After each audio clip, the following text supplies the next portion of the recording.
Good evening, everyone. You are watching the Cheese Room podcast, and what a show we have for you tonight. Obviously, we are going to talk about today's main news that Charlie Kane has decided Harry Kane is leaving Tottenham, whether he likes it or not. We are going to come on to that and much more besides. We're going to talk transfers. We're going to talk everything Tottenham. I've got some great guests with me tonight, so let's whiz around the room. Joining me, as always, from Vienna is the Hollow Globetrotter. How are you today, mate? I'm all right. It's been a fun one. Trying to following what's going on and all the various rumours, but life's decent here. I've got my Austria top on again, so I'm ready to go. I put a flag in the post for HG about a week ago. It's still not got there, unfortunately. You can blame Raw Mail, but now, weirdly enough, you can probably blame the EU for this because now that the UK is what they call a third country, it's outside the EU. It's more difficult to get things sent from the UK now, so we'll see what happens. But I will get it. I'm sure it'll turn up at some point, unless the missus has posted it to the wrong person, which is just as likely. Brian, how are you? Joining us from Tottenham on tour. Tell us about that and tell us how you are today, mate. So, absolutely, I'm in a great mood, apart from anything Tottenham related. It's a pleasure to finally make my debut on this show. Love the stuff that you do. And yeah, Tottenham on tour. Basically, I was part of Tottenham away, as was Brian Ireland, but due to certain things such as time difference and when we were trying to get our pod out, and Brian and I working a 9 to 5 here, which is 2 to 10 your time, it was just clashing. So we decided, and we announced it today on Tottenham away, that we have split ways. Still a great supporter of the channel, but now Brian Ireland and I have started Tottenham on tour, which is live now. Oh, excellent. So yeah, absolutely. Drop us when you get a bit of downtime on this podcast. Just drop it in the comment box, and everyone can go over and check it out, mate. Bob, how are you from BobSpur TV? Joining us once again. How's your day going, mate? Yeah. Got a nice quiet day in the life of a Spurs fan. Just want to clarify. Brian Dagul's new channel isn't live right now, as in now. Otherwise, it'd be, thank you, boss. But it's multi-stream. That's it. Yeah, quality stream. But the usual. I was going to say Monday, but the usual day in the Spurs supporters' life, isn't it, mate? So plenty to talk to, and glad I'm here. Yeah, and thanks for watching. Whether you're watching this on catch-up or watching this live, do drop us a comment in the comment box. Do consider sending us a super chat. That's the ultimate way to support the podcast and indeed the YouTube channel, and get your thoughts heard. Cheese Room, and do please smash a like. We've got 58 people watching already, so if you'll hit one like, we might get 58 more. That'd be great. Right, let's get straight into it then. So, Harry Kane decided today he'd take a break from training. Obviously, this is due to the impending transfer to Manchester City that he wishes he could have. HG, what was your initial response to this when you heard that Kane had gone missing? Because we've sat here and we've said, and we look like idiots now, Harry Kane's a model pro. He won't miss training, will he? What was your initial reaction when you heard the news? Look, I don't think I said that. Model pro, yeah, but Kane is about Kane. So I don't think I was too surprised, if I'm honest. I'm sure someone will troll through the old videos and make me out to be a liar. But I don't know, like Kane just seems to be the type of person that is interested in Harry Kane. And this is a small step towards what his ultimate goal is. So, yeah, to keep it short, I wasn't massively surprised, perhaps a little bit disappointed, because you do hope that you'll be wrong, but no, I wasn't surprised at all. Okay, Brian, what were your thoughts, mate? Was I surprised he did this? No. Do I hold this against him? No. Could this have been handled better? 1,000,000,000% yes. Unfortunately, what happens here is we've seen it with Bale and with everyone. You've got to be made to look the bad guy to get out of this club. He signed that contract, and he openly said, as long as Tottenham match my ambitions, I will stay here. It's quite clear to see we have not matched his ambitions in any way, size, shape or form. And it's just a real shame that it's come to this. But I can't blame him. And I'm not shocked. Bob, do you blame him? Do you think that taking on that point? Do you think that Tottenham haven't matched his ambitions, and Kane's almost excused a little bit for this? No, I was shocked because if there's one thing we always said, as a fan base, well, the majority of us said, we understand Kane wants to move on. We understand he wants to win trophies, and it will go with our blessings. But one thing we'll know, if he stays, it always gives 100%. Unfortunately, he's tainted that he will never be able to point at that. He's lost that discussion even before it starts. If he does stay and he has a bad game, he'll always be pointed to the first day of training. With regards to today, I think we just need to separate the two issues. Levy haven't matched his ambition. The fact they haven't been able to bring in the likes of Skriniar, Bruno, Dybala, another player, Grealish, who we were quite factually linked with and quite near to complete. We didn't bring them over the line. We wouldn't be here if they were here, because we would have won a trophy or been successful. Totally agree with that, the reason why we're here, but totally pissed off with the way Kane's gone about it today. Totally disagree with his stance, totally disagree with how he's gone about it. It just stinks of a bit of a shit show, in my opinion, on his behalf. He should have come into training today and sat down and be a man and front up with Levy and say, because no one would blame him. No one would blame him if he left and he went on to win. But what he's done today has turned quite a bit of the fan base, which is unfortunate. So, yeah, it's Levy and Enoch the reason why Kane's in this position. Totally against how he went about it today, 100%. And that's the thing, isn't it? It's the idea that, well, look, he's got one card, right? I mean, that's basically it. All he can do is withhold his labour. We all understand he wants to go. We don't agree with it possibly, but we understand why he wants to go. We can look at the reasons behind what's happened. But at the end of the day, this is his one card, is to refuse his labour for Spurs. Now, a lot of Spurs fans didn't think he'd ever do it. There seems to be what you need to do, as Brian said. But I just think that when we look at Bale's situation, Bale played that one pre-season game at Swindon, scored, we all thought great, and then he was never seen again for 6 or 7 weeks. And we all kind of knew, okay, this is what's going to happen. But of course, we got a world record fee for him, right? And I think this is the situation that sadly doesn't play in Kane's favour. If we were to get a world record fee, if we were to get a fee that was even more than what Liverpool got for Coutinho all those years ago, like if we were going to get a significant amount of money that was more than probably his market value, which I suspect most of us thought Bale's fee was, then we'd probably be like, okay, you may disagree with his choice of destination, you may disagree with a lot of it, but if Spurs were getting a very good deal out of it, then fair enough. But the truth is, we're not right now. And so, the card that he's chosen to play, I think he's probably played it a bit too early. Exactly. Now, already you've got Spurs fans en masse saying, no, this is not going to fly. Kane should never have done this. I now hate Kane, and everything that he's done for Spurs is old hat, and I don't even want to think about him anymore. But it was unnecessary. It was all so unnecessary. We all know that he wants to go. We all know that, it sucks that there's only one team that can possibly afford him. But there are ways to do it, and to not man up, to not front up and go into the club and say, this is what I want to do. We saw it today with West Brom's player, was it Mateus Pereira, wrote a lovely kind of explanation to the West Brom fans, said, look, this is the situation. I wouldn't have liked reading that either, but I would have understood it.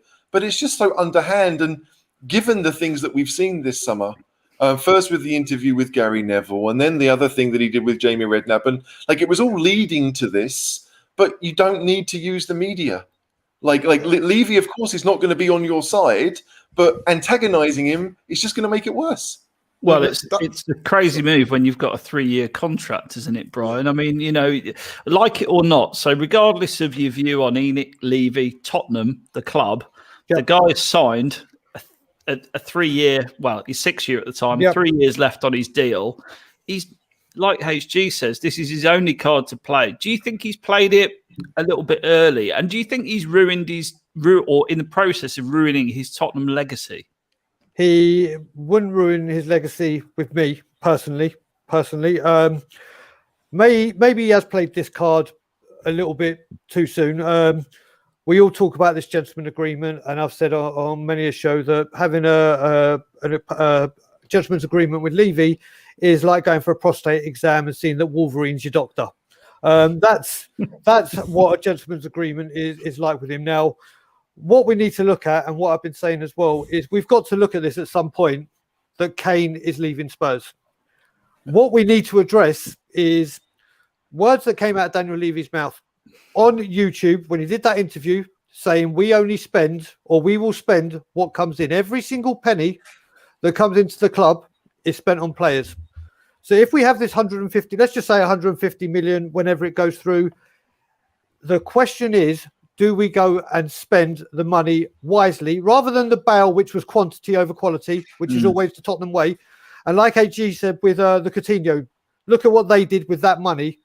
Can you see Daniel Levy going, okay, you want the Fiorentina striker, here's 60, 70 mil, here's whatever for this one. And I don't have the confidence in that to happen. Paratici being there, maybe that will make it a bit easier.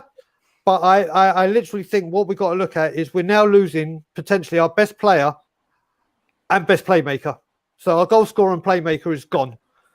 And that needs to be replaced. And you can only replace that with quality. And it's just a case of whether that happens. But he has played this too early. It should have been in his contract.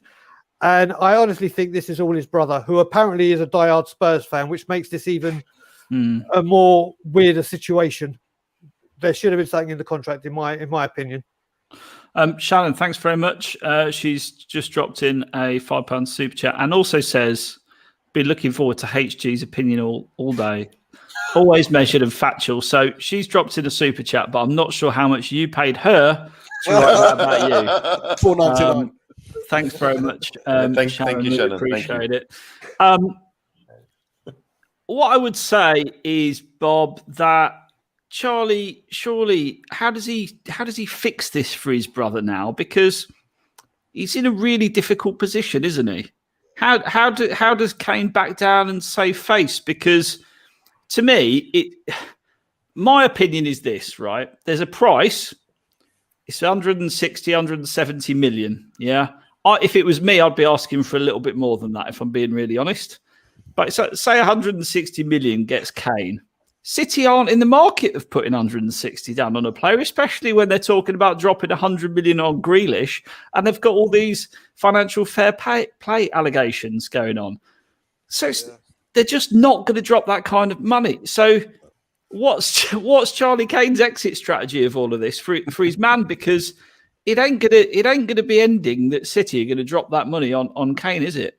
Absolutely. And I think the only exit strategy for him is him sitting there hoping, fingers crossed, toes crossed, that Man City do come in with a bid. Because if they don't, Kane's just been totally ill-advised. Having said that, the guy's a 20-year-old adult. He should have a mind of his own. He, having been part of the fabric of Tottenham Hotspur Football Club, he should know. He will have known. He would have seen what the reaction would have been if he hadn't turned up for training. But like I say, I don't think his legacy's finished or been totally ruined. I think it's certainly tainted because if he stays and he has 2 or 3 bad games, it'll be a point of that. He's not giving his own because he wanted to leave. No one would have been able to say that if today hadn't happened and he turned up and he still said I wanted to leave, but he ended up staying. We'd all be saying, but at least he's still going to give us 100%.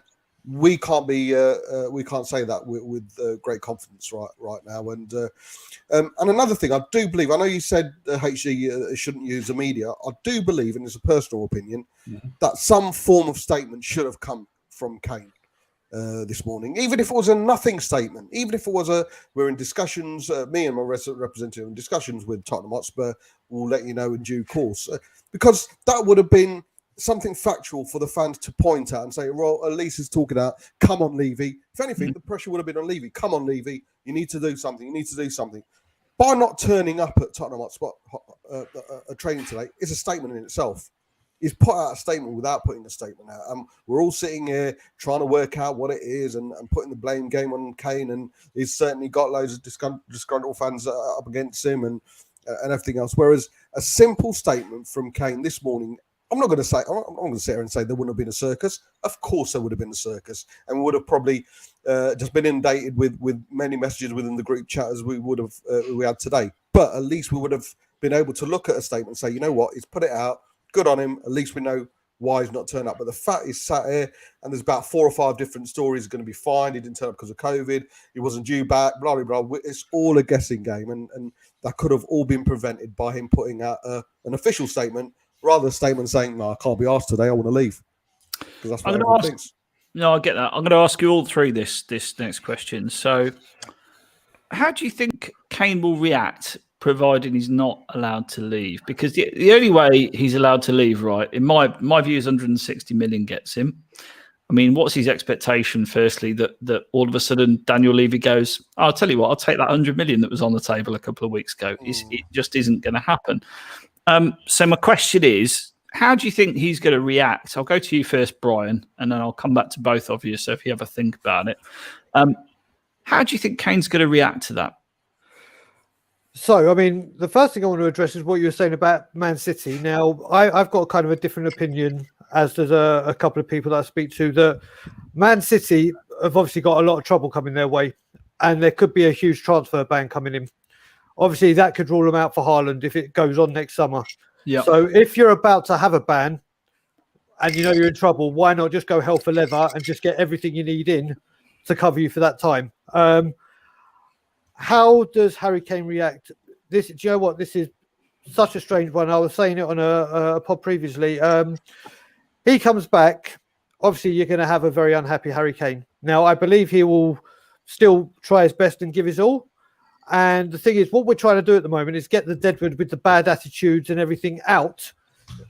Not saying that Harry Kane, I'm not saying in any way Harry Kane becomes Deadwood. That is not what I'm saying. But you're going to have a player with an unhappy attitude. Yes, he'll play. He loves the fans. He does love the club.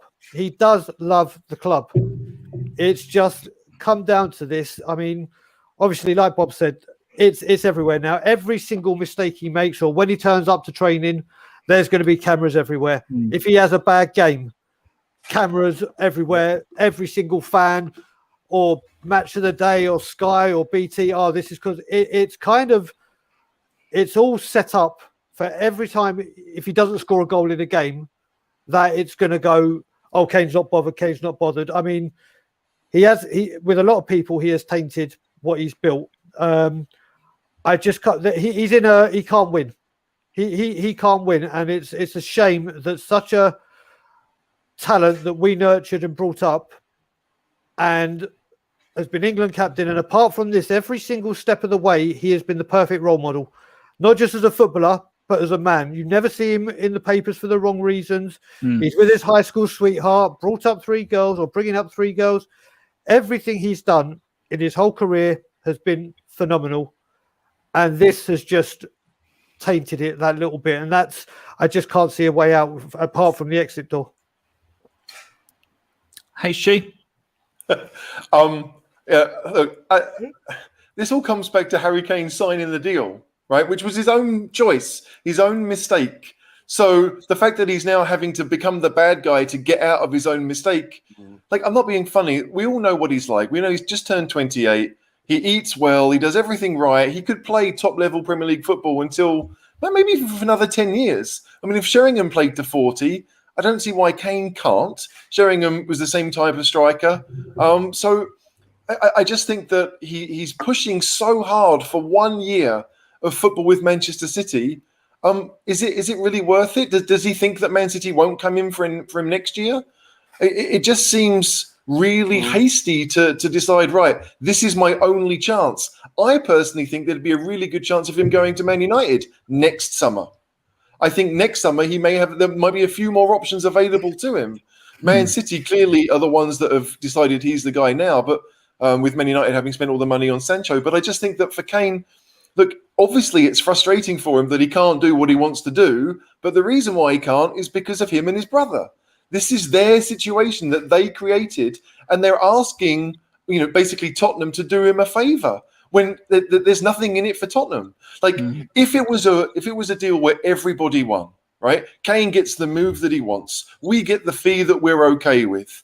And Charlie Kane gets enough to sit on his ass for the next 50 years, then everyone is a winner. But the point is, that situation probably won't exist. Like I was thinking earlier today of all the other players that we've sold in recent years to rivals, right, to teams in our league. The last major one being, of course, Kyle Walker. Kyle Walker had two things. One, Man City offered a fee that a lot of people thought was an awful lot of money for a defender. So it looked like we were getting a good deal. And two, the manager seemed to be okay with him going. Kane doesn't have that. He doesn't have the contract's not in his favour, which it was with Berbatov and a little bit, and with Carrick too. Man United, of course, paid a load of money for those two players, but really good money for those players back then. The idea that Kane just can kind of expect or hope that Spurs will say, yeah, look, we're not going to get the money that we should get. And the manager wants to, our new manager, who we've just signed on the proviso that you're going to stay around, he'll be all right with you leaving. There's no incentive for Spurs to sell him unless Man City blow us out the water with an offer. If I'm Man City, I'm not going to do that, right? Or if I do it, I might wait until the end of the transfer window and do a Levy, which is kind of like, I hope that the price goes down, but it won't, because the player that I'm trying to buy is actually wanted by the club he's currently at. But we're going to have 4 weeks of, is it going to happen? Will it happen? Probably not. Yes, it will. And maybe 10 minutes before the deadline, it could happen. But it's not going to happen before then. And anyone with half a brain, which maybe isn't Charlie Kane, anyone with half a brain would know that in advance. Like if Kane has an exit strategy, he should surely be aware of what stages happen when. So obviously, if they've had their media, idea of it, we'll give an interview before the Euros, and then we'll focus on the Euros. And we'll give a little interview kind of during the Euros, but we'll focus on the Euros, and then afterwards we'll go all guns blazing. Well, like surely, what happens next? If Spurs turn around and say no, like we'll only accept 200 million, which the club could easily do, then what? You've got 4 weeks of limbo, and you've got no other cards. What are you going to do next? Like I think if Spurs do keep Kane this summer, and I hope they will. I think they should. I really do. Even if he doesn't want to be here, I still think we should. Then what's the situation? Is he going to cry about it? Look, I don't think so.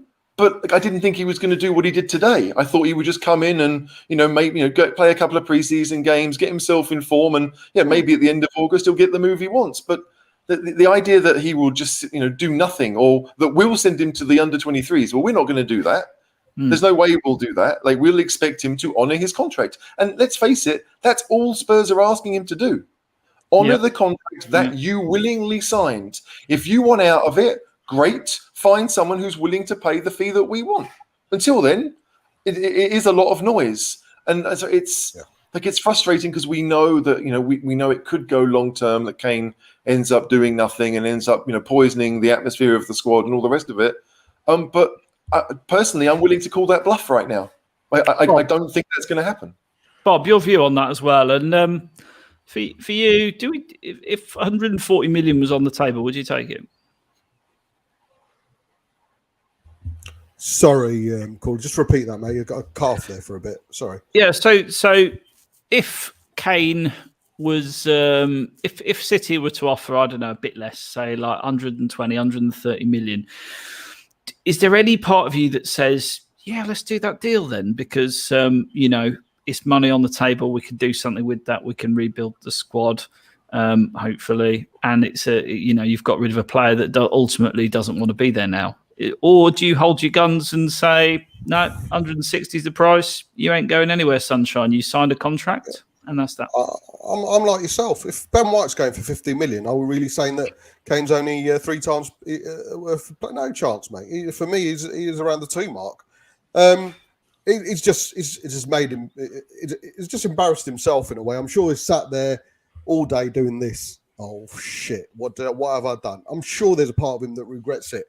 But there's one thing we always held on to, is the fact that Kane wants to go. We understand he wants to go and he wants to win trophies. But if he stays with Tottenham, we'll know he'll give 100%. We'll know he'll always be there. We'll know he'll do us.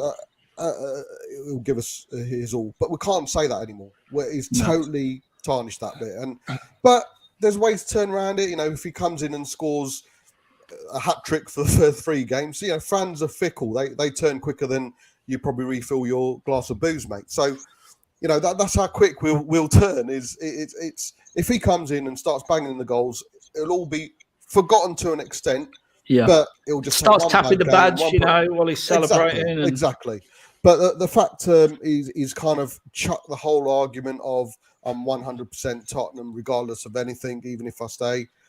He's kind of cancelled that argument altogether, and there's no point of reference with regards to that, purely and simply by the stupid actions by today, in my opinion.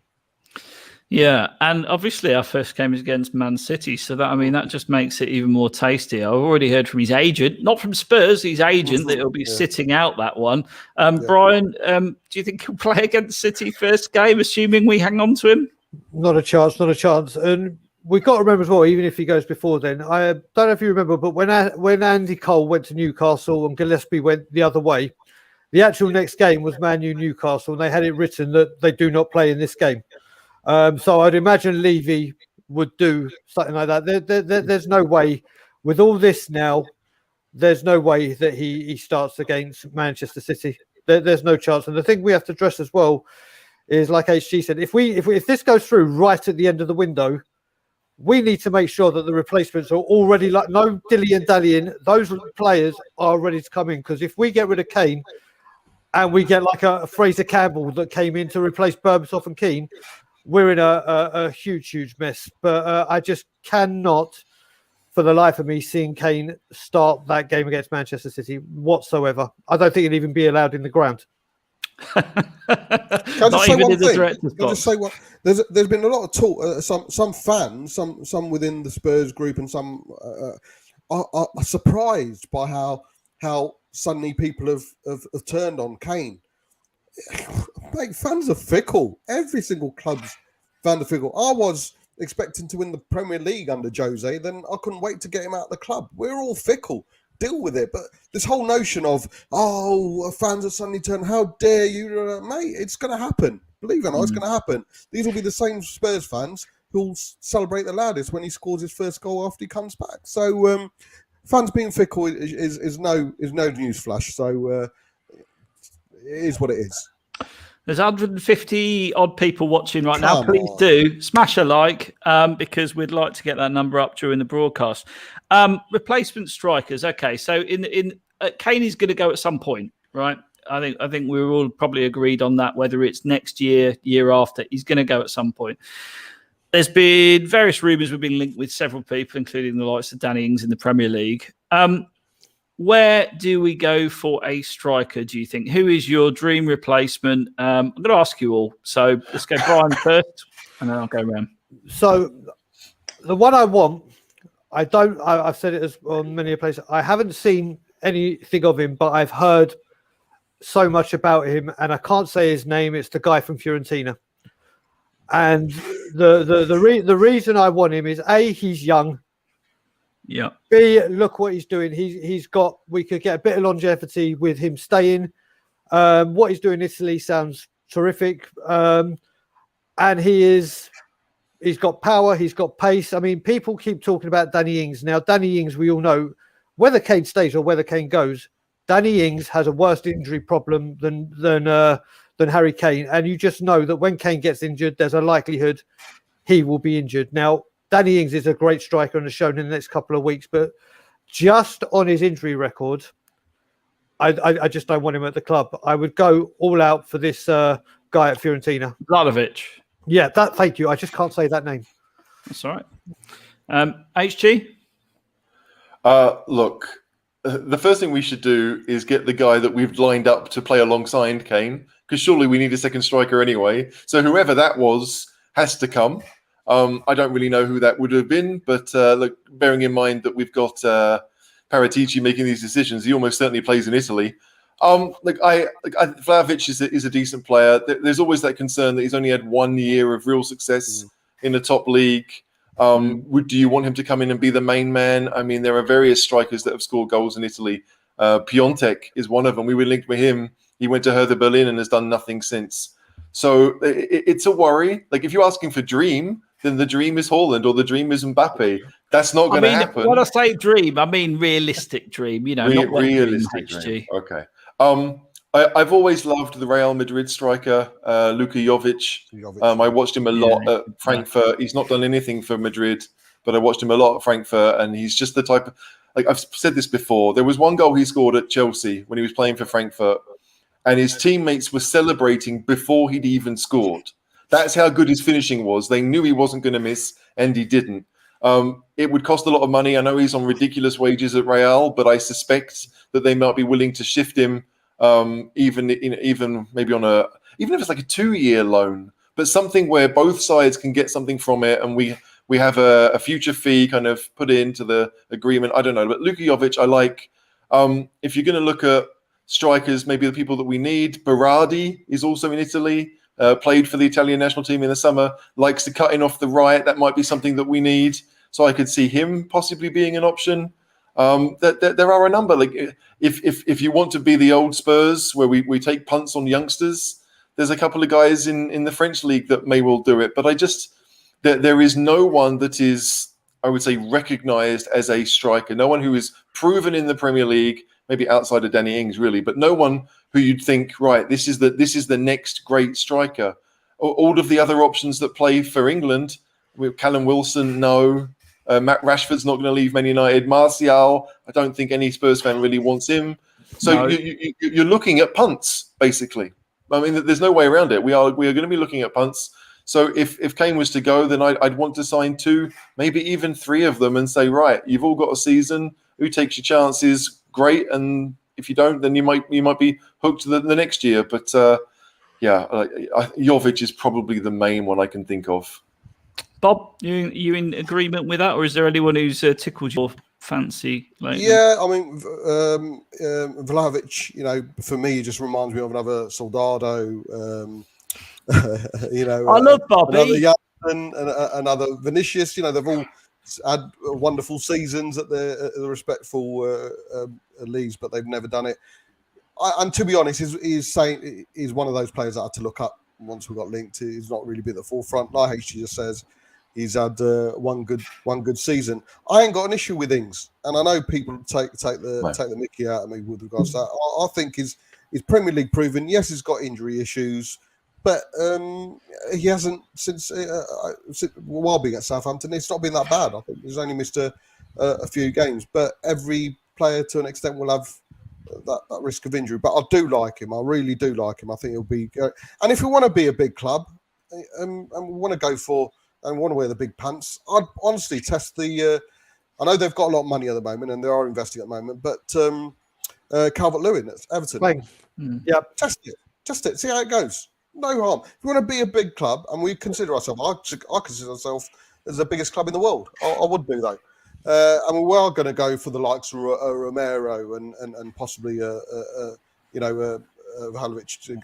I think while teams like Everton are sniffing around Harry Winks, everything's on the table, isn't it? Let's face it, they're terrible. Harry Winks, and I don't know, 40 million. Yeah, test it, because he's a player and a half. I really like him, and if you're looking at a natural Kane successor, I think his idea. I really do rate him, and like I say, I'm not anti-Ings as well. I'd love to, but we will need 2 strikers. For me, if Kane stays or go, we'd need 2 strikers minimum. I will say that if we got Vlahovic and Jovic, I mean, they're both Serbian. I like Jovic. Yeah, I like Jovic. So the idea that they could play, week in, week out for their club and also for their country, it's got to be a good thing, right? Yeah. The best thing since Jan and Toby. Yeah, exactly. Yeah, no, sounds good. There's some Sissoko. Names. Oh God, no. Some names going through on the track. De Mayo, Fraser Campbell, probably Fraser not. Campbell, good shout. Patrick Bamford could potentially do a job. I mean, the problem is, he's raw talent, isn't he? He's not. I know you're not a big fan, actually, HG. You don't think he's Bamford? No. Like if I'm going to replace. He had a great season, but so did Amazaki for 3 months. I don't know. I just think Leeds are a good side, but Bamford didn't really do it in the Championship and is now doing it in the Premier League. Just makes me concerned. But if we are going to swap the best striker in the league, then I want I guess the best potential. I don't want 100%. someone who can maybe do a job. Like, I mean, I like Danny Ings, but the way I see it, if I'm Man City and I can't get Kane, I go and get Ings. And if I'm Ings, I say I'm going to wait to see if they get Kane because I'd rather go to City than anywhere else. And you have this domino effect where it's almost like, well, Spurs like, well, look, if you sell Ings to Man City. Oh no! Wait. If we sell Kane to Man City, and then will you sell Ings to us? And then Southampton say, "No, we need him," and then Spurs are screwed no matter what. I just feel that like we if we're going to do this, and I don't want us to, right? If we're going to do it this summer, then it has to be for people that may well become superstars. Because that's like I don't want that. I'd love us to be able to sign superstars, but I don't think they exist. I don't want Griezmann, even though Barcelona want rid. Do you know what I mean? Like everyone is late £800,000 a week. No chance. It's not going to happen. So I think anyone could probably do what Steve Hitchen does, which is look up the top goal scorers of last season in Liga and in the Bundesliga, and then think, okay, I saw someone mention Andre Silva, who was at Frankfurt last year. He's already gone. He went to RB Leipzig for like 23 million euros. I mean, peanuts. We could have had him. Patson Daka could have had Patson Daka, but he's gone to Leicester. Yeah, guys, exactly. What do you think? His thought. If Man City are gonna, it's not gonna happen. But if they are considering a 150 move for a Harry Kane, wouldn't 150 get Haaland in this season?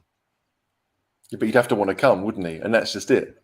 Yeah, that's the problem. But 150 would I don't know? It'd certainly. 150 would get Haaland, which makes it even, next season. Which, if I'm honest, makes it even more strange that Man City don't go and try and drop. If they're going to drop 150 on Kane, and I think this is where they're at. I think that's why they'll go to 100 million, but they don't want to go into the big leagues of 150, 160 because all of a sudden it looks really shit value. You're signing a 28-year-old who's got dodgy ankles.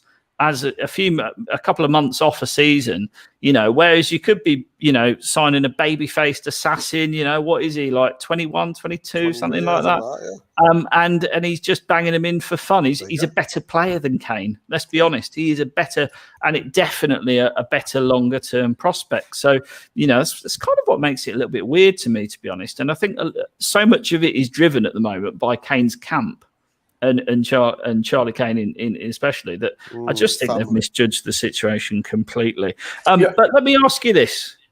Go to you first, Brian. Could we be a better team without Kane if we reinvest that money? So the famous quote is, the badge on the front is bigger than the name at the back. And I am a total and utter believer of it. Listen, we've had some great players down the line. We've had our Gazzers, we've had our Ginolas. We can go back to Jimmy Greaves, Dave Mackay, all of those. He is a huge, huge loss. And what you got to remember as well, when he had been injured, we actually played some good football because it wasn't all reliant on Kane. We got to the Champions League final without Kane. We got to the Carabao previous games. We've got there without him. We are going to have this day where obviously Kane will no longer be at Spurs and Spurs will continue to be the club that we are. No one is bigger than the club. Again, it's just getting the right people in. I mean, if we don't get the strikers that we mentioned and we get a nobody, as I say, a lump of coal we try and turn into a diamond as opposed to buying a diamond, then we have gone completely backwards. And that's why we need to try. If we go down that route, I feel we need to get a world-class creator like Eriksen was. So if you have a world-class creator, a striker, whether you're rubbish or good, you're going to at once put your chances away. Can I just say, Brian? Sorry. With Paratici, do you feel slightly more comfortable and confident that we would invest that money properly? Sorry, HG, I will come back to you. I kind of do, but then we've had this whole Tomiyasu deal with 2 million. That's not Paratici. This whole thing with Romero, this is not Paratici. I believe he will be able to attract a better caliber of player and say, here we go. This is the player. I've identified him. He wants to come to Spurs. So he did there. And then literally, what will happen is we will have this drama of trying to get the fee over the line. And that's the issue. That is the big issue. HG, what were you going to say, mate? About signing diamonds. I don't think Spurs are that club yet. We might have the finances to do it. When the stadium's fully open and we've been going for 2 years and we've been, match day revenue hand over fist, we're still not that club. Like if I'm Haaland and I'm a diamond, right? I mean, still a pretty raw diamond, but he's considered a diamond. I'm going to look at other teams before I think of Spurs. And those teams are going to want those diamonds. Like Real Madrid, they buy for potential, but they also buy the here and now. Barcelona buy the here and now. I don't think Spurs, unless they start actually winning things consistently, will be considered one of those teams that diamonds will want to sign for. We've become the club that can now pay wages similar to those around us, like Arsenal and Chelsea, the ones that have similar revenue. But we don't, because we have a chairman that wants to keep the wage to revenue ratio down. But the point is, we've become that club.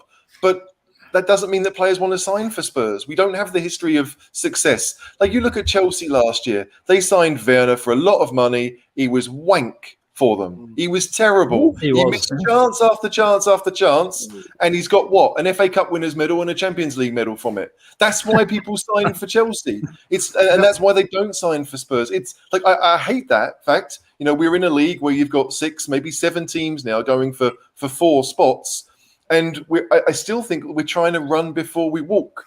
The signings that Leicester make, as much as I don't want them to do well, they're doing what Spurs did, and they're consistently signing good players. Yeah. Spurs haven't done that. We've spent money, not much, but we've spent money, but they've been people that haven't fit the system, or the system has changed, and all these other things that, it seems, I don't know, like it's rare for Spurs to get these, certainly in striking positions, to get the diamonds that we want. I thought that was a good point, Terry.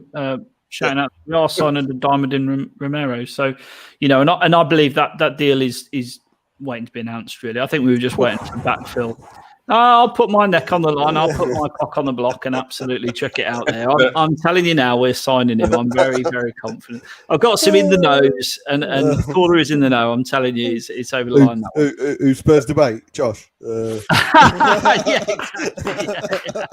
No, I'm telling you that's happening, and that is a diamond. I mean, that's what everyone, not just you guys, that's what every supporter of Spurs wants to see, isn't it? Signing the Serie A Defender of the Year, the MVP. That's what we want to see across the park. I think with strikers, it's just so difficult. That's the problem. I think that, because the values go up, identifying people who do it year in, year out. I mean, when we signed Soldado on paper, that should have been a good signing, right? He was top rated, banged in goals for fun, but bringing people into the Premier League is so difficult. So difficult. Bob, if we reinvest that money, sorry, mate. If we reinvest, you can come back to the point as well. If we reinvest that money, are we going to have a better team on the back of it? Depends on the personnel. The history would suggest that we can't guarantee on qualities. The Bale, I mean, that's the only thing we can really compare it to with the revenue we're going to bring in. We're going out and buying. So you're saying we're getting a Lamella? We're getting seven Lamellas or 6 Lamellas and an Ericsson. It might be the case, but I kind of agree with both of the gentlemen. I bet you've never been called that before, Brian. I think it's about time we did start bringing diamonds in. I know what you're saying, HC. We're not in that position, but fucking hell, it's about time we started doing that. In Romero, I've said it. We don't know if it's going to work or not, but it's a statement signing in my eyes. The fact we are finally getting that Skriniar, that Bruno, that Dybala, that Grealish is finally coming through the door, and we need to start wearing the big boy pants. And I know it's up to the player to come in as well, but I guarantee if we get another Romero or another 2 Romeros, and you are sold a vision that rather than I'm quite happy with top 4. No, we want to win things. You're coming here. You're going to be part of a legacy that's going to start building things. Man City had to start from somewhere. Yes, they have got a lot more money. I'm not no form comparing their revenue to ours. But if we want to start winning things and start and be in a position where we can continuously get diamond players in, we need to start getting them now. And whoever it is, like I say, get a DCL in. Go to Everton and say, right, here we go. Big boys. With Romero, we should have had him by now. How much you want? Right, here you go. Oh, you want to get a replacement? Fuck that. With all due respect, we're bigger than Atalanta. We're bigger than Romero. I'll tell you what, here's the money. knock yourself out, Paratici. This is how you should be doing deals. Exactly. Paratici, watch. If you're watching, this is the way you do it. start being a big club, Tottenham. Start, all this dilly-dallying and letting someone else come in and etc. Target a player, bring him in. I understand it's not Amazon.com. I know it's not like there are other purchasing sites you can available out there, but you need to start doing it proper, quickly, efficiently, and bring him in. If Atlanta want to wait and get a replacement in, fine. See you later. We've got 50-odd million. We'll go and get another class defender. Who that might be, who knows? We could. I'm sure we can lure someone in. But it's about time. Totally agree with you, HG. We haven't, and we are probably in a position where we can't get those diamonds. My hope is we need to do that. If we want to go to that next level, we start bringing in we'll start bringing in diamonds rather than hope we bring in a Dele Alli and it turns into a diamond, albeit for only 2 seasons. I mean, and this is with better scouting, you'll find those ones lower down. I mean, this is it. We found it. We found Dele Alli. Everyone found Dele Alli, right? But the idea was he signed for Spurs because he saw progression. He saw a place in the team. He saw that he was good. He might play, right? That was the thing with Dele. We were all surprised, but I think all of us, when we watched that preseason friendly for Dele, when he nutmegged Modric, we all thought, then that's it. We've got a player. It was just one simple thing, and then he turned it into a great couple of seasons where he became that second striker that scored all the goals. If we had someone who I think was probably better at finding talent, or we had an actual plan, then we'd be in a better situation. Yeah. I still think, had people like Dombele and Lo Celso and all those others panned out, like Sessegnon, that was a waste, right? If they had panned out already, then Kane still might want to leave because it's Man City, right? We could have finished 5th last year, and he'd still be thinking, well, I want to go to City. We could have finished 4th, and he'd still be thinking Premier League titles, isn't it? That's all he's thinking. Yeah, and no one blames him for it. But there's this idea that Spurs just need to make better decisions. We need to sell players when it benefits Tottenham. And I don't think selling Kane this summer benefits Tottenham. I don't. I think that if we have a year of the stadium being open and we have that revenue coming in, I think Levy will be more confident that this will continue and maybe spend money anyway. We'll have suddenly 200, 300 million more than Leicester every year in revenue. Yeah. And what we do with it is then up to us. We've seen with Arsenal, they had a massive advantage over us for plenty of years, and they wasted it by making bad decisions. They sold at the wrong time, and they sold to rivals so they got further away from where they wanted to be. Yeah. I realise that Spurs and City are miles apart on quality right now, but we want to be what they are, and so we're not going to do that by selling them our best player. Honestly. We're going to talk about selling people now, HG, because someone else who wanted to leave Spurs to win titles has got his wish, and it's here we go with Joe Hart to Celtic. So he's off to Scotland on a 15 grand a week contract, apparently. I mean, if we got a fee for him, that's incredible business, if I'm really honest. Sorry, HG, I was interrupting you just because of that breaking news, but if you want to continue, please do. It's all right. I just think that Spurs need to think about Spurs. I don't want to be a Europa League team. I don't want to plan to go step by step. Even though the quote is overused, have to shoot for the stars. We want the best. We want those things. I want to go through the season unbeaten. Right? I want to do that. I want to believe that we can win every game. And we're not going to do that if we sell our best player to the best team in the country. Spurs have to start thinking. I would rather that we kept Kane for 3 years, lost him on a free to wherever he wants to go, because we'd have had 3 years, hopefully, right? And I'm knocking wood, right? Hopefully, of revenue coming in that we can go out and spend 70 million on Vlahovic because we're Spurs. And it doesn't matter if we've sold whoever first. We can go and do that because we've become that club. That's what we want to be. And if it hadn't been for this pandemic, we might be there now. Go, Brian. Yeah, no, I just want to add to this and say, when we're talking about the revenue coming in, I've never known a club to take 3 years to get naming rights done. With all the nonsense we have heard, we even brought a guy in from America who organised the Dallas Cowboys and the Miami Dolphins. He's coming in. He does all this commercial stuff. He's a genius. How many times has it been released? Naming rights are almost there. Naming rights are pandemic or no pandemic. This deal has been mentioned 3 or 4 times, maybe even 5 times. That is extra revenue that will go apparently towards the players and the squad. But here we are, 3 years in. Arsenal, I hate to say it, when they moved to the Emirates Stadium. When Leicester moved, their stadium, the King Fit, done with their sponsors.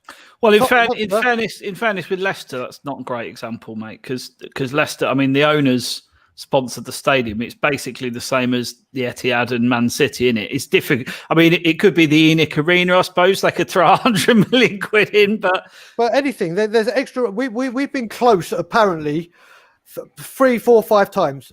And for some reason, it gets released and everyone's like, oh, yeah, here it goes. And then there's nothing. Smoke and mirrors again. You want extra money? You don't want to put your hand in your pocket? Get the naming rights done. I actually think that will get done. It's just a case of I think they've been shafted by the pandemic. No one wanted to spend any money the last 18 months. And I also think that Levy's a bit of an arsehole and he's trying to get the best deal possible. And the strategy was always, let's have the stadium open for a year. Let's show the world how amazing the stadium is and get more money for it. But then COVID happened. Yeah, and now it's a difficult no position. NFL, no rugby, no boxing yet, right? And all of those things are going to add up to anyone that wants to. I mean, who was the latest rumor? Is it DAZN, the streaming company? From over here in Toronto, or for Canada, they're the streaming. I mean, that'd be a good sponsor, wouldn't they? Be a good sponsor, you would think. It would be a great sponsor. I mean, I get Brian's point. Like, if we're saying, we're going to get 20 million a year, we could have got that maybe 3-4 years ago, and it might have been for 10 years. And then you get to the point now, and we didn't know the pandemic was going to happen. We get to the point now that maybe someone was willing to pay 30, 35 mil. It's only a few years quick, and you've doubled your money. So look, I understand why we've waited, but I also understand the frustration that that's money we could have had. That's money we could have spent on Bruno and on the players that we've missed out on because of a few million quid here or there. It's weird. Franco, that's quite. I've put my name in the hat. I've gone in with a bid to put my naming rights on there, BobSpur Stadium, and I've put in a Levy strategy, pay £12.50 over 120 years. The BobSpur Arena, yeah. Look, over 250, there's been up to 280 people watching. Please put a like down, subscribe and share. Let's see how many people we can get watching tonight. Right, let's look at some Brighton news. Harry Winks, apparently everyone's clamouring for Harry Winks. I'm so excited about this. I can't even tell you. The day that I've offered to show for him, I'll take the Tesla out, I'll stick him in the Tesla, and I'll drive him around the country if that's what it takes to get him gone. Can you see anyone signing him, Bob? Hopefully, yes. I can't be a hypocrite and say, till they're holding the shirt one way and not the other way. It's just as big a dream. My dream is to bring Haaland in. The same dream also is seeing the likes of Winks and Sissoko leave the club. Again, we've still got the Levy factor. Is he going to ask too much? Is he going to outprice him out of the market? So hopefully not. But mate, if Everton won him, I'd test it. There you go. Harry Winks. Plus 40 million, give us DCL. Let's see how it goes. That'll be where do you stand on Winks? No way it's going to happen. There's no way it's going to happen. But, I want him out of the club. I think it's very unfortunate how it's happened with him. Obviously, he started off against West Ham when he came on. He was doing really well. He had those good games against Real Madrid, but it just hasn't worked. I call him sat nav. He goes 10 yards and he's reached his destination. He passes sideways, and we've had enough of it. The thing that's getting me with all this is Paratici has a problem with getting Deadwood out, apparently, from all people out at Juventus. And the thing that really annoyed me with all of this, when I heard that Ollie Skip might go on loan unless we get rid of people. And I mean, that just goes to show what is going on with this club. We need to get rid of Deadwood before one of the brightest prospects we have can get in the squad. I mean, Harry Winks, I think, and Everton might do very well. Might do very, very well. The play might suit him. It's a shame how it's ended up with him. Obviously, Tottenham boy, but it is time to go, without a doubt. 100%. HG, I'm not coming to you on that one. You've got a better one. No, the thing is, the thing with Winks, there are teams in the Premier League that would be improved by signing him.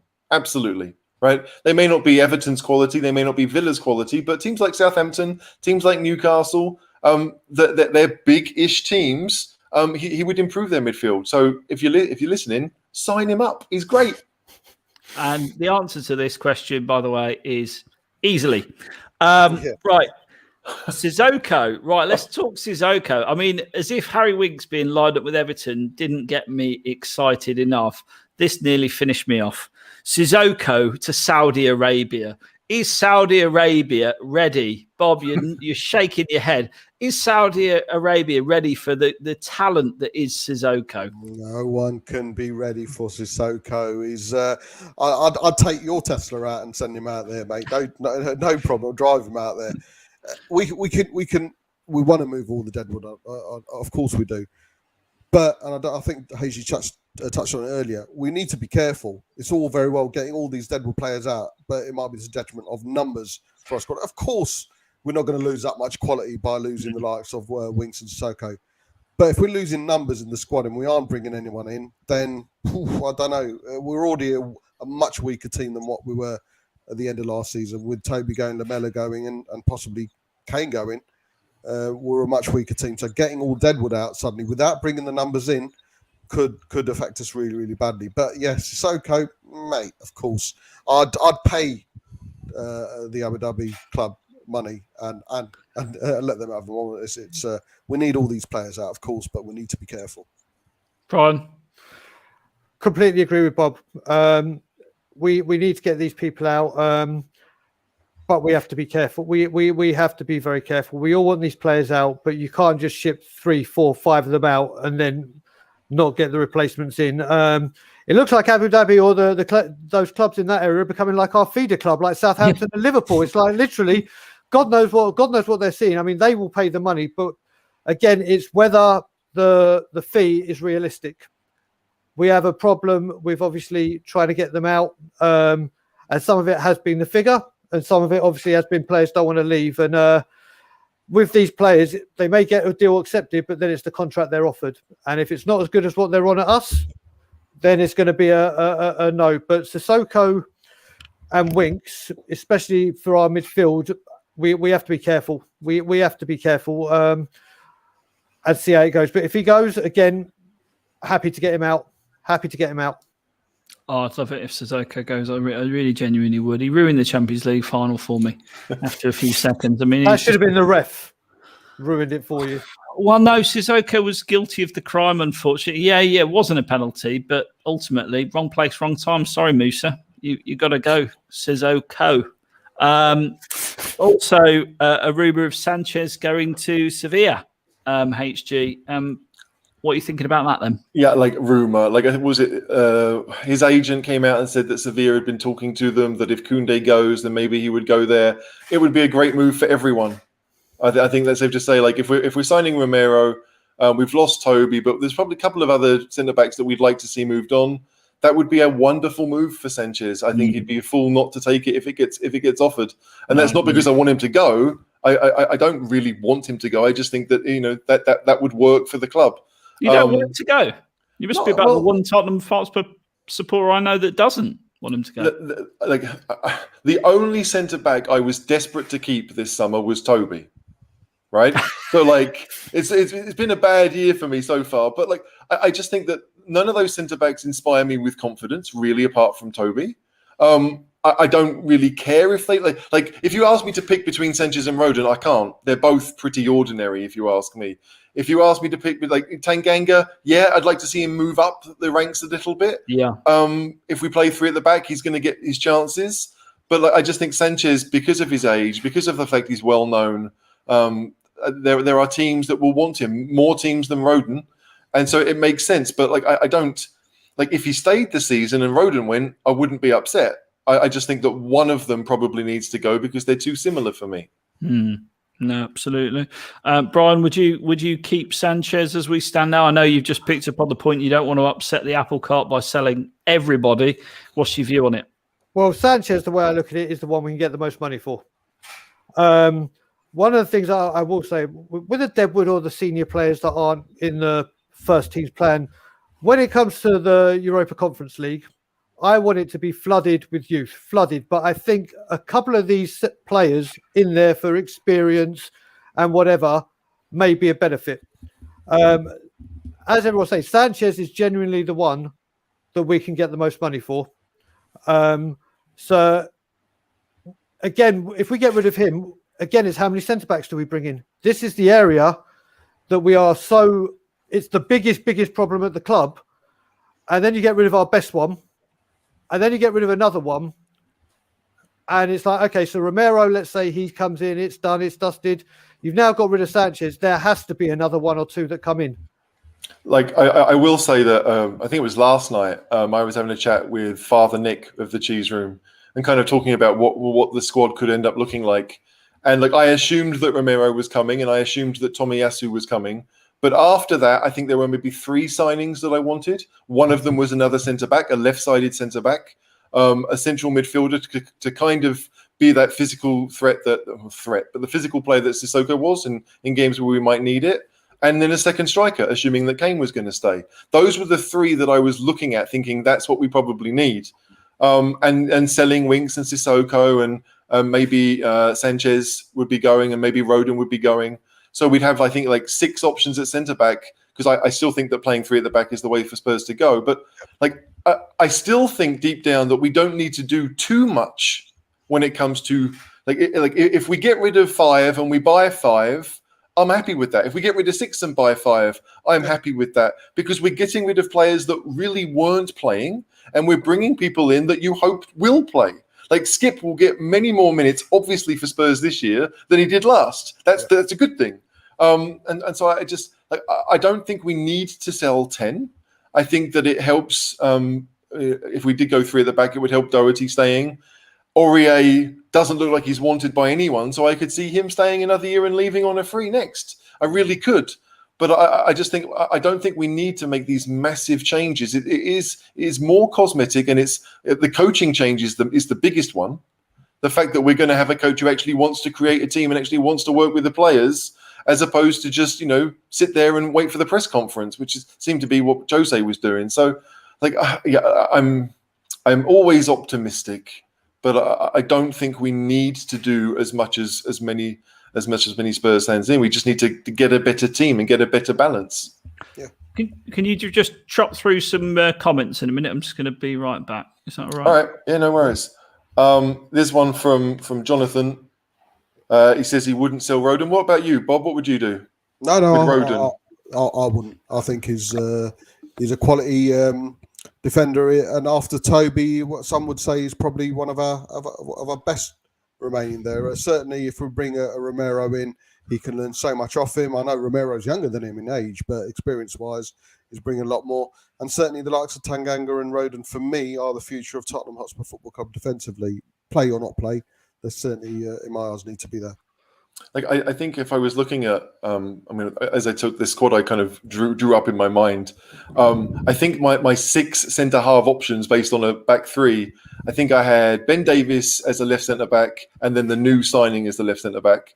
Yeah. I think I had Romero and probably Eric Dyer as the 2 in the middle that can move forward, because we've seen with Romero that he likes to move forward and follow the main striker. Aggressive, and then on the other side it would be Tomiyasu, because he's he'd have the pace that, like we saw with Walker for England, that right-sided player with a bit of pace to cover over if needed, and Tanganga, and that would be my 6, and that would mean getting rid of Sanchez and Rodon, which you maybe don't need to do, but it gives you better balance. Like the left-sided centre back I have in mind is a guy at Frankfurt called Evan Undika. It's a French guy with an N at the beginning, so he must be rubbish, obviously. But like he's 22, and I've seen him play for Frankfurt, and he's comfortable on the ball, and he's got 2 years left on his contract. That, to me, is the kind of player that Spurs should be looking at to go with Romero. Like if we bought like Romero, Tomiyasu, and this guy, that's basically a new back 3, but with Dyer and Davies and Tanganga, you've still got a relatively youthful mix. Like, I mean,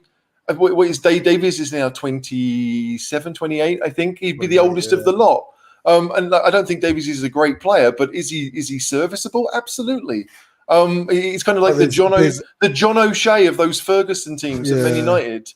There's absolutely no way, though. I'd have to. I agree with everything apart from one. There's no way I'd keep Dyer over Rodon. Absolutely no chance in the world I'd do that. But I'm going by what we've all seen and what what I believe Dyer is. I think Dyer is a very apt name for such a player. What did I miss?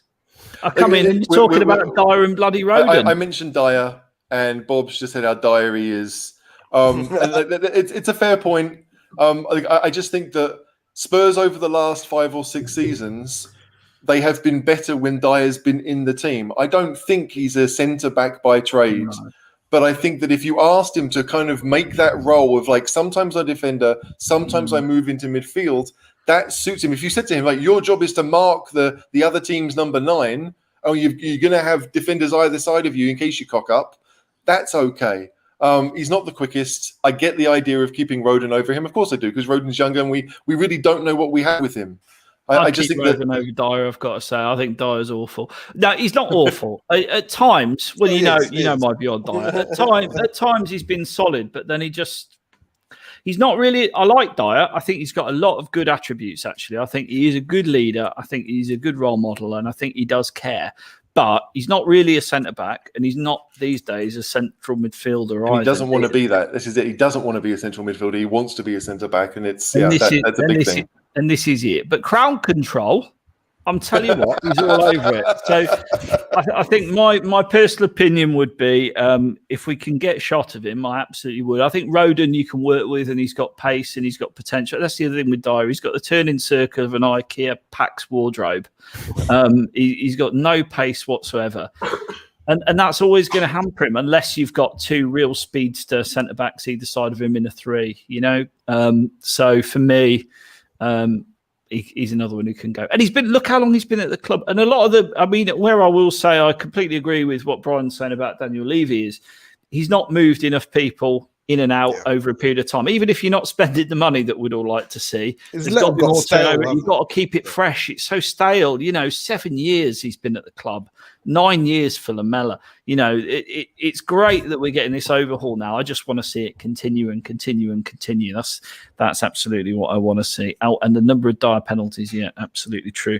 But the good news is we're signing Romero and Tomiyasu, aren't we? So, Brian, that looks good on paper. Yeah, I mean, it does look good on paper, but as the great philosopher BobSpur said, till they hold the shirt. I mean, these deals go on and off, on and off, on and off. I've already said that Spurs should talk to Gillette about naming rights, because every time we enter a transfer negotiation, you need a shave after it's finished. That's how long it takes. Romero is a deal that needs to be done. I think to save any kind of credibility, just to say, here we go, we got this one over the line. Yeah, this is a necessity. The whole Tomiyasu deal, I just don't understand, because we couldn't sign him because he's at the Olympics or he's en route, but Brian Gill gets done in a week. And where was he? Oh, at the Olympics. Tomiyasu, I really like the look of. Tomiyasu, I really am excited about. So is Levy, actually, from a marketing perspective. yeah, there is that. I really want these two to go over the line, but I reckon even with Romero, there is still some tricks left to be played, and it's on, it's off again, it's on, it's off again.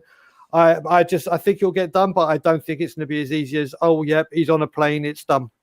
Got to believe, Brian. Got to show a bit of belief. Got to show belief. It's getting done, 14 years of trying to show belief, and unfortunately being proven right every single time doesn't give me much confidence. The Paratics year is here, though. Go on, HG, what you say? I saw a tweet today that suggested that one of the reasons why it hadn't happened is that Levy wants to start paying them next season or like next year. He doesn't want to give them any money right now. And you just think, like, it's one of those stories that you can't believe it's true, but then you believe that that could really be true. The problem is in all of this, unfortunately, he's been messing around like this for so long that even if this was not his fault whatsoever, and if it was good as gold, no one would believe that. Right. That's the real problem. Bob, you think these two are getting done, don't you? You're quite happy. Till they're holding the shirt. Yeah, I mean, with regards to Romero, I'm all more for the Paratici era. I'm waiting for it to start, because so far it hasn't. This season so far, this transfer window is no different to any other transfer window when we bought a couple of average players in on paper. And so far, we've just brought in a number 2 goalkeeper and a player. But he can rap. Yeah, he can rap. Of course he can. What was it? Glorious, isn't it? His rap name. Yeah, and he's the Italian Eminem. that's Oh, it. Yeah, Jesus. yeah. I've brought in a 20-year-old who we hadn't heard of from till about 3 weeks ago. Yep. You know, I know people are saying, "Oh yeah, Barcelona were after him and Real Madrid." Well, Next Messi, mate. Why hadn't we heard of him then? So that's what I would say. We've all heard of young players on the scene, i.e. Haaland and then Mbappe. He certainly wasn't talked about in that way. So Well, I think I think he's a bit less down the football maybe, but regardless, he wasn't someone that we heard of. So I'm still waiting for the Paratici era. I hope it comes. I really do. But 14 years, not 14 years, 20 years of a pattern that's gone on and on. We've been close to so many fantastic players, and it's all fallen by the wayside at the last minute. So till he's holding the shirt, till they're holding the shirt. When they sign, I want you both back on the show, and we can talk about how great it is. Yeah, absolutely. I want it. There are people out there. You know, there's certain people out there, certain fans out there who rather say, "I told you so," ha ha ha, and see the club suffer. I'm not one of those, and Brian isn't. I'd rather be wrong. There is a reason why there's a cautious nature with me and an apprehensive nature, and that's the Levy effect. So far, Paratici has done exactly what a Hitchin or a Levy would have done. Hitchin was linked to 584 players during his time as well. We never got any of them apart from Bale or whoever. So right now, I'm waiting for it. I have more faith in Paratici than anybody else because the reputation he comes in with. But so far as I can see, it's Levy who's making all the decisions, because if it wasn't, Tommy Arce would have been in by now, and certainly Romero deal wouldn't have gone on. I know all the Atlanta thing. And just a big up to Stuart as well. Stuart Gallup, brilliant, mate. And thanks for coming on. He did mention no rebuild would have been done in one window. Of course not. Unfortunately, we're still waiting for that rebuild to start, in my eyes.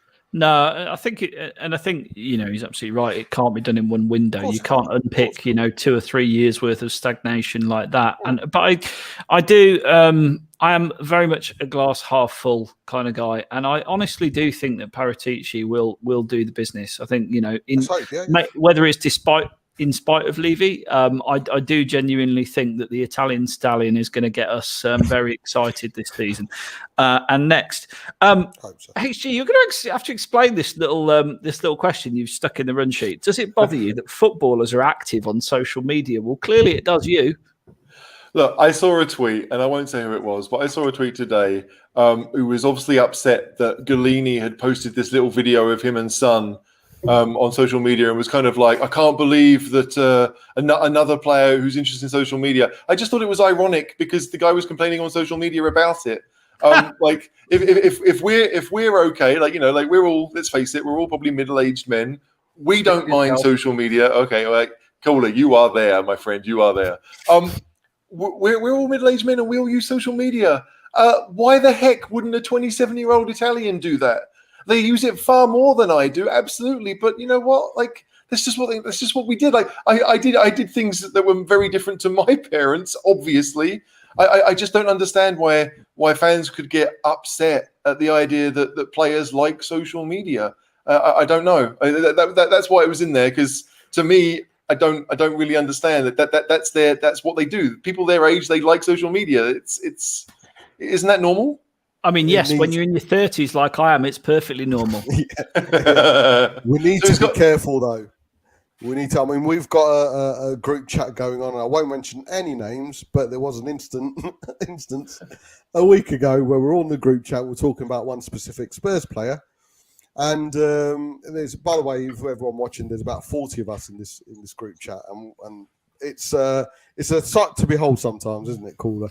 But we were all chatting about this one specific player, and I'm the admin there, and they were like, "Oh, it'd be so funny if he joined our group." So I thought, "Fuck it, I'm going to bring him on."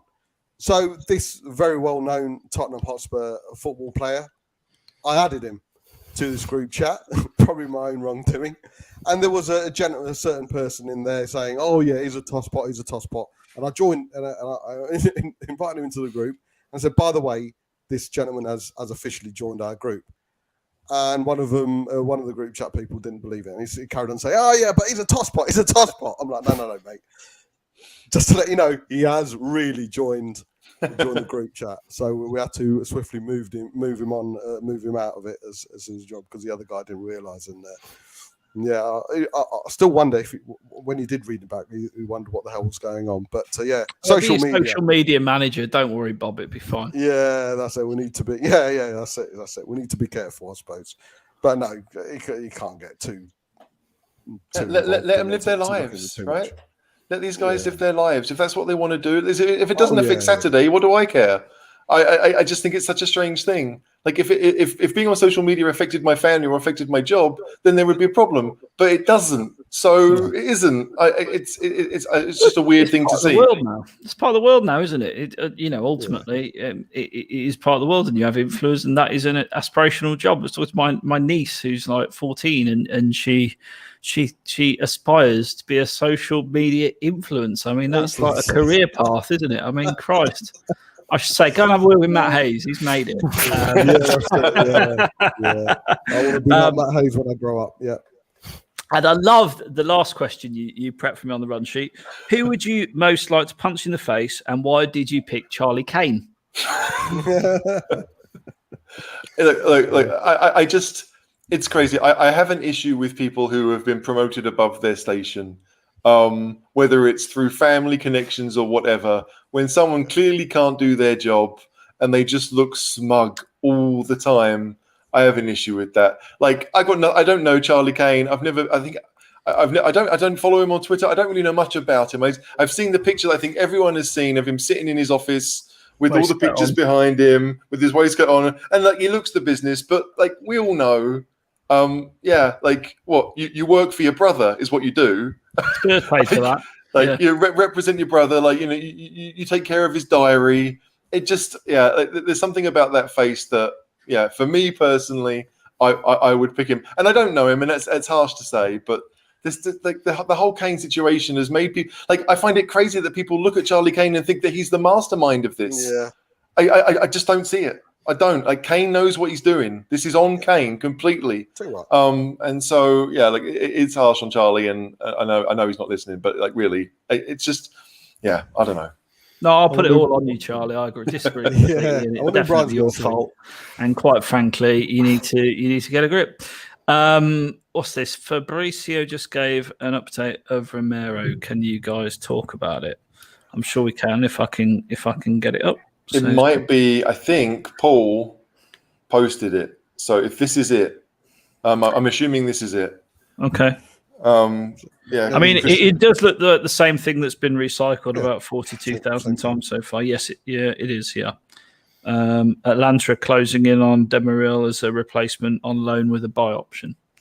So I mean, look, I think Romero, I believe it or not, I think we'll all agree on this. I think he's on the way.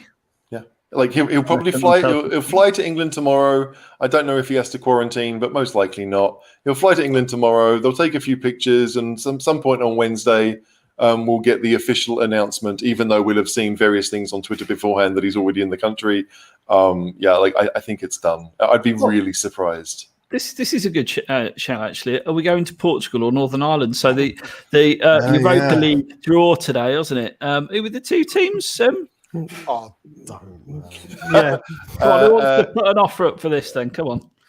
Well, you don't ask me because I got it completely wrong when I was telling Franco earlier. It's Larne. That's the team from Northern Ireland. That's right. I know a little bit about them.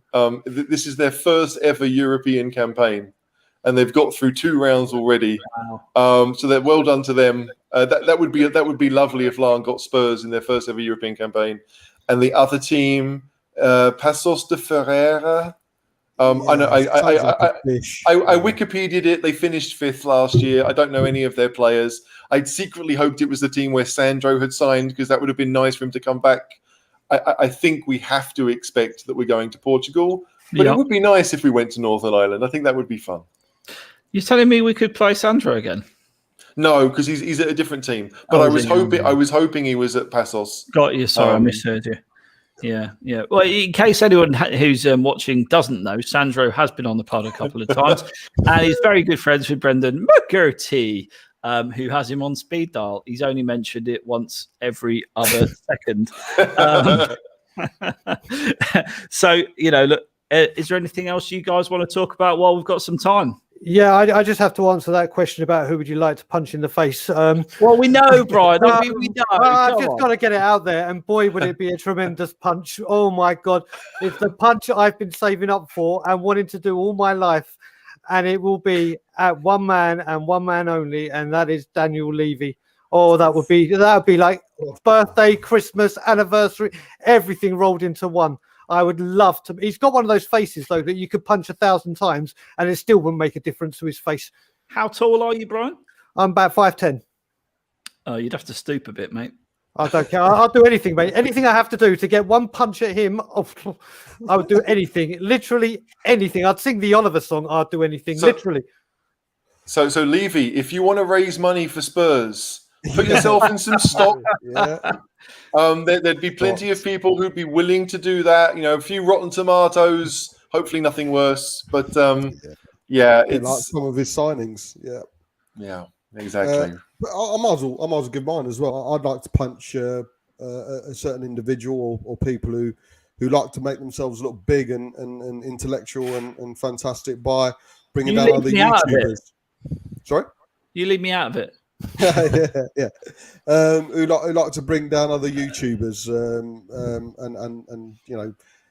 dissing super chats, etc. When that certain individual will just have to sit there for 7 minutes a day, do on a pre-recorded, have a pre-recorded show that he's probably had to take 20 takes on. So get on with your life, get with your own life, mate. Before and I think this is what I've learned from today. Don't let HG near the run sheet, because you just get his passive aggressiveness coming out just aggression, really.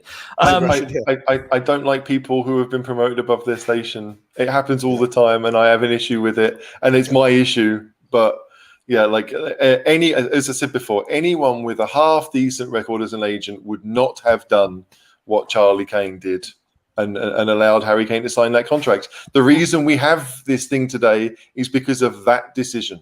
He's trying to extricate 100%. Himself from his own issue, 100%. His own problem. So 100%. Let me just put it out there that the caller doesn't really want to punch anyone. I'm a peaceful kind of guy. I'm a lover. And if I wanted to, I'd have one of my bodyguards do it. Anyway, Mike's asking, is Romero predominantly left or right side of centre back? I don't know the answer to this. It will amaze you to know. Can one of you more learned gentlemen share some light? I can't. No, I mean, he's played right-sided. For Atalanta, he played as the middle one in a 3. He appears to be more right-footed than left, so you'd expect him to be right-sided. But yeah, none of us have seen him play in a 2. Like, I know he played for Genoa, but I have no idea if he played in a 2 then or not. I couldn't tell you. I just know that for Atalanta, he played in a 3.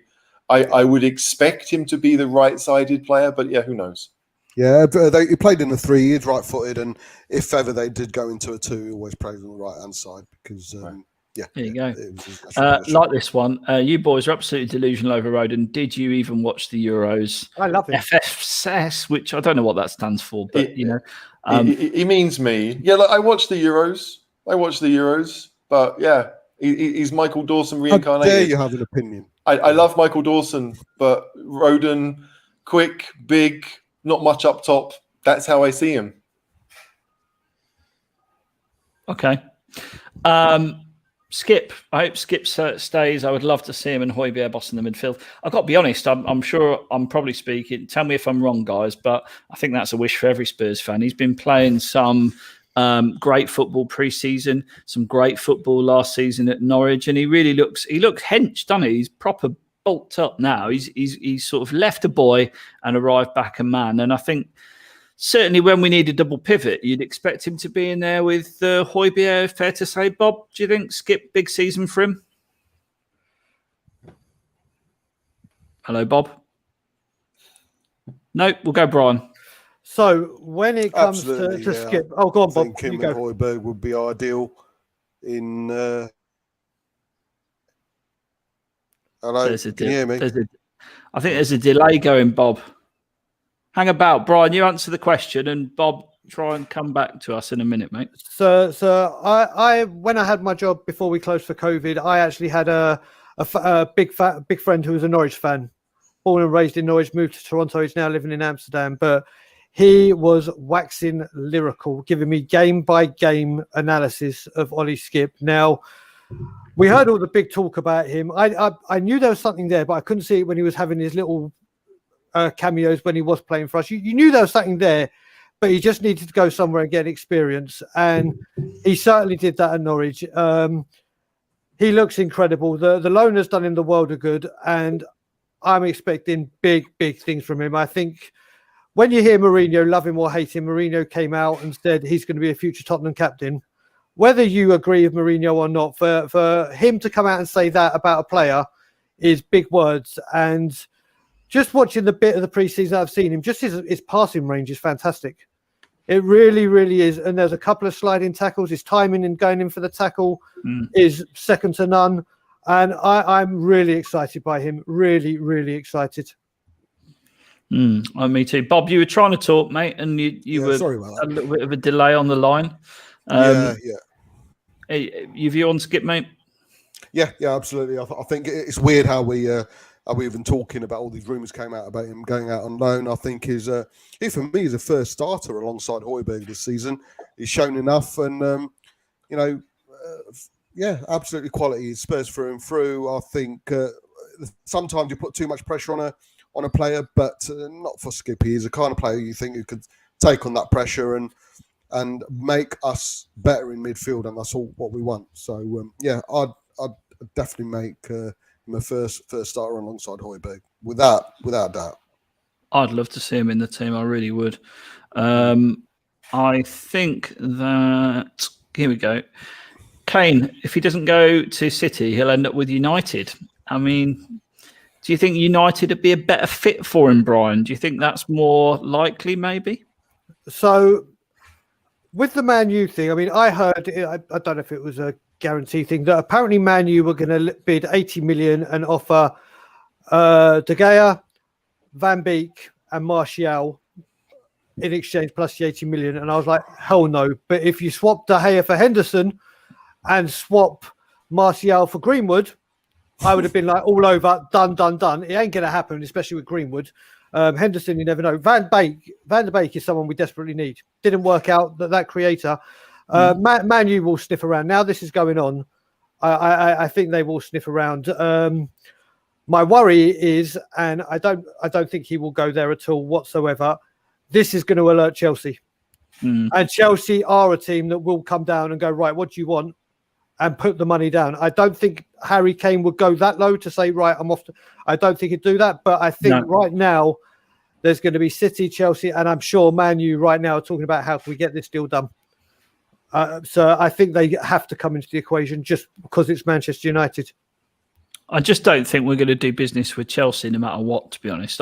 United, I can see, because obviously they signed Cavani. Cavani's like 35. He ain't going to last forever, is he? To me, this one makes a lot of sense, really. I think if we retain Kane's services this year, next year, we're probably going to be looking at selling him. And if he wants to go domestically, it's City or United, isn't it? Everyone keeps on saying that, though. We keep him this year and he can go next year. Listen, if we've got Kane and we get the right personnel in, we'll finish top four. We'll challenge for that top four. Who knows? We might even win the European Conference League. We'll be the first of many things. Why not be the first to that? And who knows? I don't think it's a given right that he'll go after. If we're keeping this season, we've got more chance of having a very, very successful season if we bring the right personnel in. So I don't think it's a foregone conclusion that if he stays, he'll only be staying for one season. And personally, everyone's saying I was going over to Man City for a challenge. Really? Going to Man City and winning a trophy, is that really a challenge? I mean, I could play up top for Man City and they'd still win the Premier League. I wouldn't go that far, mate. I wouldn't go that far. I like this one. So I want to get your view on this. Winton 10 million to Norwich for Max Aarons. Now, a lot of people have been waxing lyric about Aarons. I'm hoping there might be a difference of opinion here. Brian, you're nodding. Do you like Aarons? You're a fan? First of all, Terry Wright, I love that man. He's a great supporter of all channels. I've been saying for a long time, Max Aarons, and again, I go back to my Norwich fan who's waxing lyrical about him. But we have a very, very good relationship with Norwich, obviously through Skipp. And some of these youngsters that are coming through, I don't see why, if we don't have the money, offer some money and maybe a loan for, let's just say, Alfie Devine for a year in exchange for this guy. This is one area we need to strengthen. And if we play a back three, Max Aarons will be incredible. And what Terry Wright just said, I am so for it. We've got a great relationship. Why not utilize this and offer money? Plus, even if it's a couple of our bright youngsters on loan. I know they've just taken. I don't think loans can actually be done with Norwich. I think they took someone on. I can't remember. Maybe I'm wrong. Gilmore from Chelsea. There we go. So I don't know how many more loans they can do. I know it's 2 loans per season, but I think what Terry Wright just said is an absolute great idea. Offer some of these youth that aren't going to play plus money for some of these players. I think it's a great idea. HG, your view on Aarons? I find it surprising that he hasn't gone already. Or at least not surprising, but concerning. It's the same with Todd Cantwell. Like, Cantwell had a much better Premier League season than Max Aarons did, and neither of them got picked up last year, where Godfrey went. Buendia's gone already this year. I just think that why aren't teams going in for him? Is it because, Chelsea clearly don't need right backs, and Man United probably don't need right backs, but Arsenal do.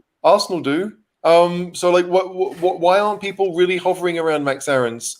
I don't think he massively impressed during their season in the Premier League, and he would have had a lot of defending to do. So you'd think it's like the Shay Given theory. Like, Shay Given was a good goalkeeper because he played for teams that allowed lots of shots. He wasn't actually a great goalkeeper. I think that maybe with Max Aarons, it is a bit worrying that he hasn't come out and been that guy that maybe we would have expected. So yes, it's lovely because it's homegrown, and that would obviously work in everyone's favour. It's not too far for him. He'd have a chance, especially if we play 3 at the back. It wouldn't be so necessary that he comes in and becomes the superstar. But yeah, so I'm kind of half and half about it. I've never really wanted him, but if Aurier's leaving and he should go, then why not Aarons? Why not? Right, here's one for you then. Baby I oil. Max Aarons. Oh yeah, go for it, Bob. Before we talk about baby oil, that tells you what's coming next. Yeah, Max Aarons. I agree with I'm going to call you HP there. Sorry, HG. Please do. We just don't know if it's all that. But in my eyes, it's certainly an upgrade on Aurier and Doherty. We don't know how Doherty's going to, but for me, it'll just improve the team. The amount of times Aurier went missing last season, we're all shouting, going, "Where are you?" So we do need a Max Aarons in. It will improve the squad. Like HG said, it'll certainly help the English quota as well. So no, Max Aarons. If it meant Aurier going out and Max Aarons coming in, absolutely. But I wouldn't be expecting him to turn the right-sided defense wing back position and become world class. But I say it'd be an upgrade. Absolutely. And baby oil. Traore linked this week. I can see lots of shaking of heads here. Now, I'm going to talk to you all, and then I'll give you my view on it. Let's start with you go first, and then we can tell you that you're wrong. No, you go for it. You hear me telling me that. I know what he's going to say. Yeah, you go first, caller, for a change. Go on. Okay. I think he's an upgrade on what we've got. I think he's a better player than Mora. I think he's a better player than Bergwijn. I have a slightly vested interest in that my dad watches him every week for Wolves and does, rave about him quite a lot. I think what's often overlooked is, yes, he doesn't score lots of goals or hasn't for Wolves.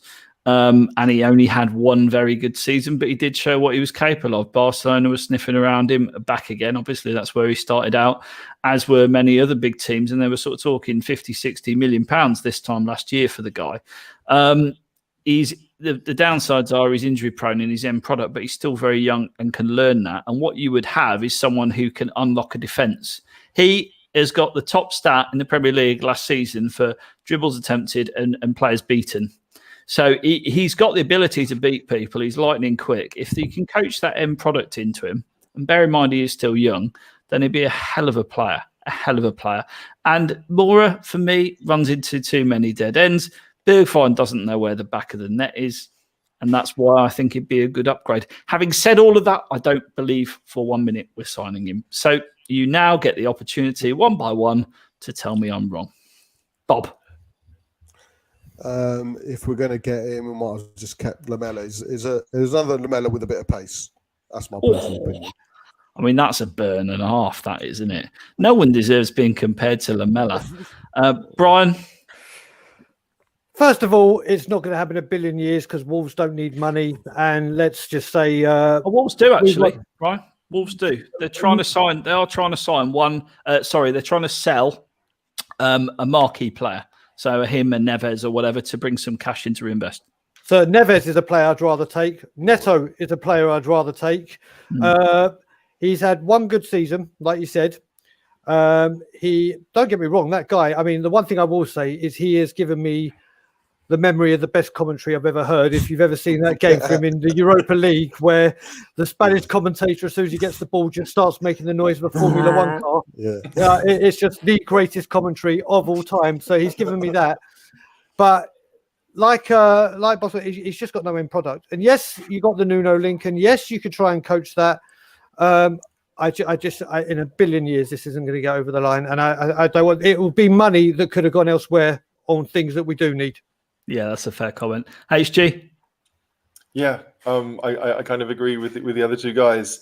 Like, if we sell Lucas, and obviously Jack Clark's probably not going to get a game, so we might need someone to be that person, to play that side, but I would rather sign someone who can score. Lamella didn't score for 8 years, so why would we sign someone who also can't score? Scoring goals, we need to spread them around the team. Berardi, as I mentioned earlier, could come in and be that guy. He's a different type of player, but he scores more goals. It's almost like the Zaha argument, only this guy is even less productive than Wilfried Zaha. And like, Zaha's a great player to watch, and he can beat players left, right, and centre. But does he win games?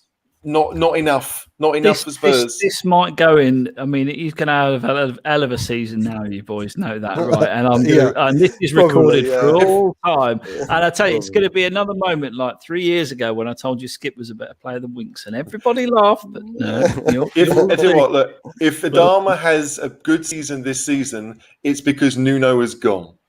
And so why bring him back to Spurs? Well said. Yeah. Nuno is Nuno coached him to be better than he was when he was under, where was he? Villa with Sherwood. Okay, so great, but that's still that's not a compliment. Okay, Adama, for the money they want, no, we could do much better. Okay, we're going to take one or two more. I heard today Nuno is looking to sign Connor Cody. So yeah, Connor Cody's been linked with us. I mean, I really like him. I think he's not the best defender. He's not a brilliant player. He's a bit of a clogger at times, but Christ, he's got some leadership, hasn't he, Bob? Yeah, I just want to say big up to Ronan. Big up, mate. He's a Liverpool fan. He's such a supporter of all the Spurs YouTube family. So big up, Ronan. Thank you for popping on again. With regards to Connor Cody, I've never rated him, unfortunately. He's a good player, like you say, in the Wolves side, and he makes a lot of noises. But for me, I like to think we aim a bit higher. Buying him would probably go, and I know everyone's going to shoot me down, but the only way I'm going to compare it is Joe Hart was brought in for a voice and for that changing room and that spirit, bulldog spirit, and hope that rubs off. And I think Connor Cody coming would probably be like that, but with a few more minutes on the pitch. So for me, I think we just need to aim a bit higher. If he comes in, of course, it'll be a great squad player. But for me, I can't say we need to aim for diamonds and then suddenly settle for the likes of Connor Cody, because that'll be hypocritical. Yeah, and if you sign in Romero and then you sign Connor Cody, it's kind of like a bit of a mixed signal, isn't it? Brian, you in agreement with that, or? So with Connor Cody, we've seen last season he cannot play in a back four. Exactly. He needs to be in a back five or a back three, whatever way you want to call it. Now, if we play a back three, maybe he is an option. He's not my favourite. Like the one I'd really love is the guy at Aston Villa, not Tyrone Mings, the other one who's actually I keep forgetting Konza or whatever his name is, who's actually a Spurs fan and has been showing lots and lots. That's the guy. If we had to go for a Premier League English centre back, that's the guy that I would really, really want to go to. Cool. HG? I agree with Konsa. I was really disappointed when he signed a new deal at Villa. Like, I know that contracts don't mean too much these days, but Villa are clearly trying to, to keep all of their best players, and Konsa is one of them. They didn't spend too much to get him, I think, from Brentford. Yeah, and anyone who's a Spurs fan, like, let's face it, these days, if you're a Spurs fan, it's because of family or because of location. It's not because of success. We don't have that. Glory hunters don't go to Spurs, obviously. And so when you have someone who's a quality player and he's young and he's Spurs through and through, then we'd like to see him at Spurs. And so Konsa would be a great signing. But Villa aren't going to let him go for. I'd rather we spent 45 million on Konsa than 45 million on Traore. That's for sure. Absolutely. Well, I'm going to bring this stream to a close. There's just time to mention a couple of things. So Choosing Podcast has got a excellent new edition out on Spotify, iTunes, and all good podcast providers. It's a Paul McVeigh interview. Paul McVeigh, who famously scored once for us and played a few times. And Paul is absolutely into sort of sports science now and gives it a really good insight into that side of things. I would urge you to go and check it out. It's available now on Spotify, Apple Podcasts, and all good providers. And I just want to go around the room and thank you all, really. BobSpur, thanks for joining us again. It's always a pleasure to have you on, mate. Yeah, thank you. I had a gentleman's agreement to turn up today, and I did. So, thanks for that. Brian, good luck with Tottenham on tour. And I don't know if you want to drop a link so people can get on that. I will literally, what I'll do is I'll put it in the comments on YouTube because I can't find the link, funnily enough. We're so new, it's trying to find the link to put it up. But I just want to say thank you for having me on the channel. It's been great to be on my debut, and hopefully we'll work together again, both on Tottenham on tour and with the Cheese Room. Yeah, absolutely. We'd love that, I'm sure. And HG, as ever, thanks for coming on. It's always a pleasure. Like, it's really good to see so many people watching tonight. Thanks for all your comments. Please like the vid and show us that you like the stuff we do, because we like. I like to talk, right? It's clear. I'm opinionated. I like to talk, but thanks for watching, and come on, you Spurs. But I didn't use the mute button on you recently, so you're all good. Look, thanks very much, everyone. Thanks for watching. As HG says, please do like, subscribe, and share. And in the meantime, come on, you Spurs. Kane is staying. Come on, you Spurs. Piss off, Levy. Kane is staying home.